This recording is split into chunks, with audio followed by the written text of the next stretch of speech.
Hey everyone, welcome to day 2 of our Laguna Sew Along. Today we are constructing our straps and our bodice. Whether you're doing a simple strap, a single flutter, or a double flutter, we are going to get it all done today. How exciting. Now, if you want, you can subscribe to our YouTube channel. You can also follow us on Facebook and Instagram at Simple Life Patterns. Don't forget to post your progress pictures in our Facebook group at facebook.com/groups/SLPCO. Okay, we are going to go ahead and get started on our straps first. The first thing that you need to do is take each long edge and press it in towards the center. So I have a nice warm iron here, and I'm going to go ahead and just eyeball the 1/2 inch, give it a little steam. So I'm going to do that, and I'm going to repeat that on the other side as well.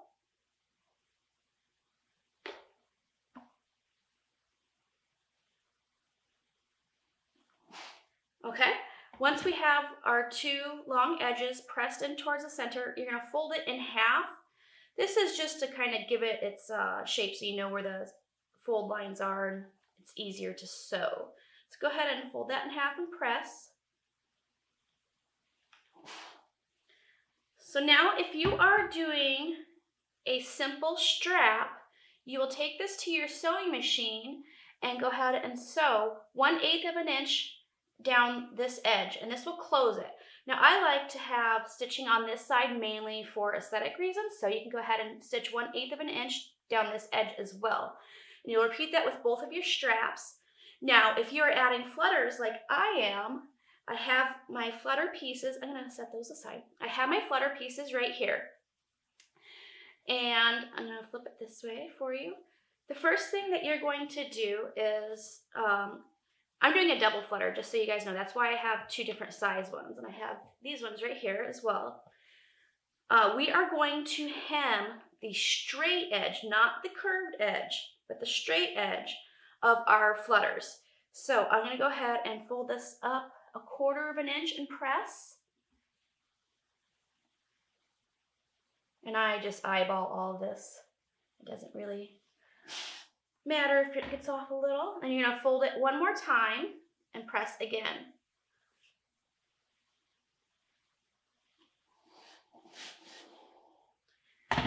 Okay, so now that I have this pressed, I'll do the same thing with my other flutter, and I will take them to my machine and go ahead and top stitch it in place 1/4 of an inch, or actually 1/8 of an inch from the edge. So now I have the small one is my top flutter, and the larger one is my bottom flutter. There's 2 different things that you can do once they have been hemmed. We need to gather them. Actually, first, these little tails right here from when you're turning it under, they kind of bother me. So I like to trim those off and get them out of my way. This goes for a little less bulk, which is always better. Okay, so there's 2 ways you can gather your flutters. You can gather them individually by sewing a basting stitch about 1/4 of an inch in all the way down on each one and gather it, or you can lay them on top of each other like this and take it to your machine and sew a gathering stitch through both layers. Now there is a difference in look. If you do them together, when they gather, they will actually gather at the same area all throughout the whole entire flutter. If you do them individually, you'll get a fluffier, that's I guess the best way to describe it, you get a fluffier flutters. I went ahead and sewed a basting stitch along the curved edge of my flutters, and I decided to actually sew mine together. So I put my top flutter on top of my bottom flutter, so the right sides are up on both of them. And I just sewed the basting stitch about 1/4 of an inch from the raw edge here. And so now they are together. I decided to do it this way because it is actually a little easier as far as getting the gathers and attaching it to our strap.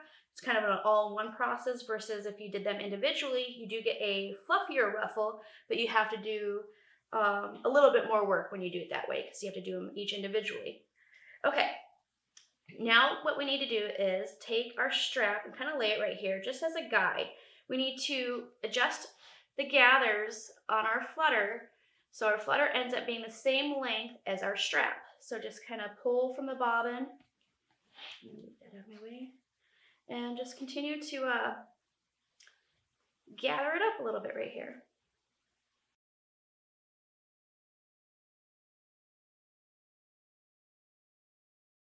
Okay, so I adjusted the gather, so the flutter is now about the same length as our strap, as you can see. Let me see if I can get a better shot here.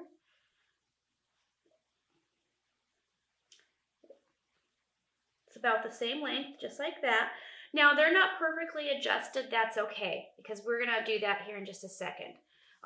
We want to make sure we have the length right. So go ahead and open up your strap again. And I'm going to start by taking my flutter and placing it right sides together with my strap piece. And I'm going to pin each corner in place. And this is when we can start adjusting our gathers.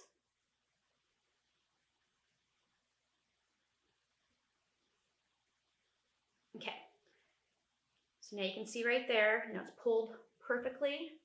Now I can start moving my gathers around. I want to make sure I get some good gathering right at the very beginning, because that's the first part of the flutter that you're going to see. It's always nice to have a little gather right there. Same with this edge.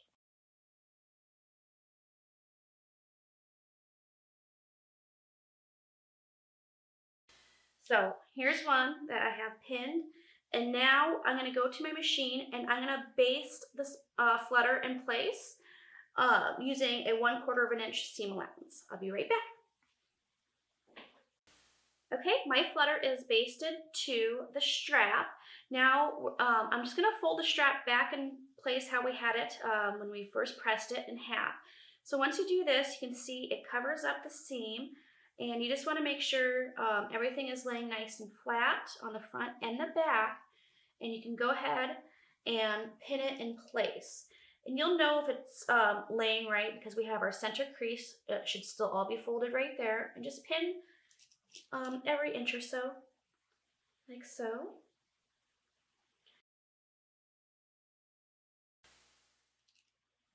And once you have that all pinned, it will look like this. And now we're going to go to our sewing machine. And just like if you were doing a simple strap, we're going to go ahead and sew 1/8 of an inch along this edge. And that will close the strap and secure the flutters in place. But just for aesthetics, I do like to go ahead and sew the 1/8 of an inch seam right here as well, just so it looks nice and symmetrical. So I'm going to go do that. I'll be back.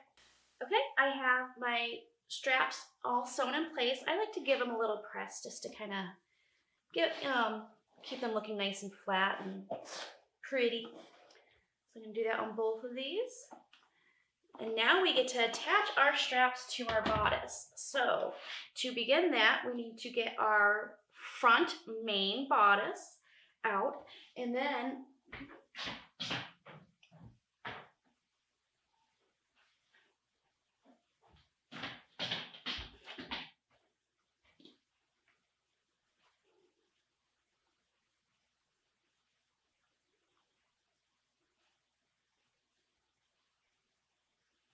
okay, I have sewn along each edge of my strap, and I gave it a nice little press too. I like to have everything nicely pressed as I'm sewing. So I'm going to go ahead and set these aside. Next, we need to take our main front bodice piece right here, and I am going to mark our strap placement, which is this little line on your pattern piece. Each size has one. I'm going to line it up right here and mark that with a pin. And same thing with this side. I can kind of see, I'll mark it like right here, just so I can see the pinhole. Okay, and so then I'm gonna mark that right there. Okay, I have marked my bodice with the strap placement marks. So where these are, we're gonna pin on the outside of them. Not centered or anything like that. We want our straps to be on the outside. Also, when we're placing our straps, I'm going to go ahead and cut these little dog ears off on each end, just to reduce the bulk.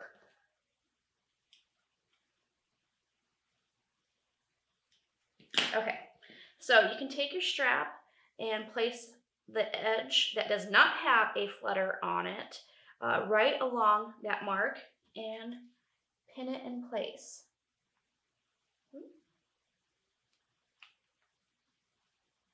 Just like that. And you want them to go straight down just like that.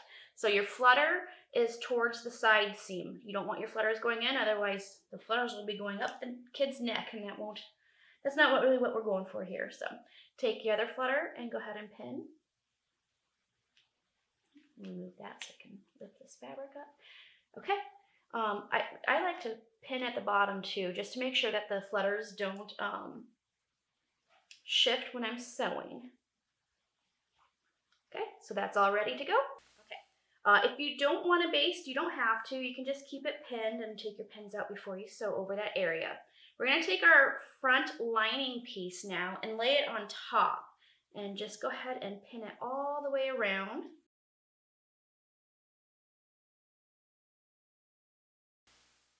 Okay, so once you have that all pinned, we're going to go to our sewing machine and using our 3/8 of an inch seam allowance and sew along the top of our front bodice. Okay, I have sewn across the top of my front bodice pieces, the main and the lining. You need to clip all your curves right here, and be sure you don't clip any of your threads. If you do, run it back through your machine because you don't want to end up with like a little hole in your garment later on. So now we are going to turn this right side out, kind of give it a good shake, and we're going to press our front bodice. You can use a handy little bodkin if you have one, like this, and this really helps push out the seams. So go ahead and do that and give it a good press, just like that. And now we are going to set this aside because we need to prep our back bodice pieces. So I have these right here, and I put a notch on mine just so I knew that they were the side seams, because they kind of almost look like rectangles, but they're not. They do kind of go in a little bit for the sides of the bodice. So it's not on the pattern pieces, but I do recommend if you do, or put it next to your pieces and mark it with a pin, just so you know. So I'm going to go ahead and give them a little press. They're nice and flat. And what we're going to do now is we're just going to fold them in half. This is the top of mine. This is the bottom. It slants down. The shorter end is the bottom. The wider end is the top. So these are my tops, and these are the side seams. This is the center back. I'm going to take them and fold it in, matching up this top side right here. And same thing with this one. And I'm going to press a crease just at the top right here. This is going to be our strap placement guide for these back pieces. So I'm going to go ahead and open that up, and now I got a lovely crease on each one so I know where my straps need to go. I'm going to go ahead and take my bodice, and it's going to be wrong side up, right sides down. So your flutters, the right sides will be right sides together with your back bodice pieces. Now remember, this is the top of my bodice pieces, not the bottom. This is the top. They need to go right there. It's very important if you have a directional print. If you do it on the opposite side, your side seams will actually fit a little weird. It'd be an odd shape, but also your print would be upside down, so we don't want to do that. So take your flutter, and we're gonna center this strap on our crease that we made, and just pin it in place.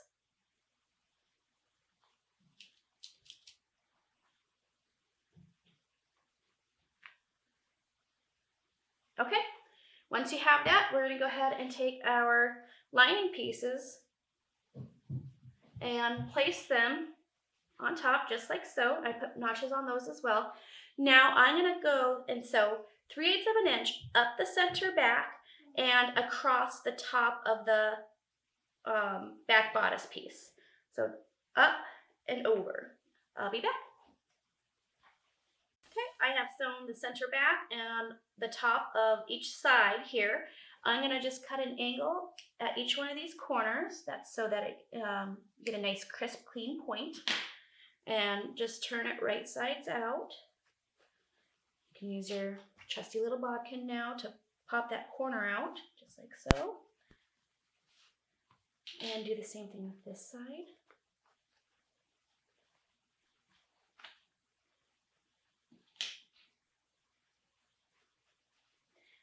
and go ahead and give it a good press.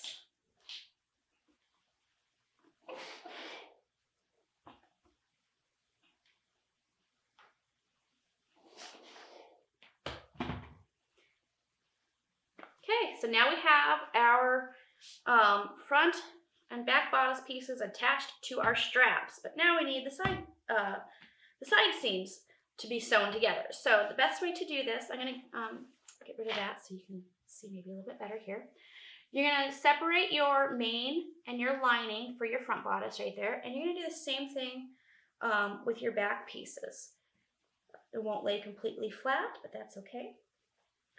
So once you have the main and linings separated, take your back pieces and flip them directly over onto your front bodice. And just make sure your seam right here is matched up. Pin that in place. And I'll pin one on each side here. Do this with the other side as well. And then we're going to go to our sewing machine and sew our side seams. So once you have this one pinned nicely, you'll go to your machine and sew a 3/8 of an inch seam allowance right there. Okay, I went and sewed down each of my side seams right here. You can go ahead and turn your bodice right side out, give it a good shake, kind of pull the armhole right there, press it flat, and now your bodice is constructed.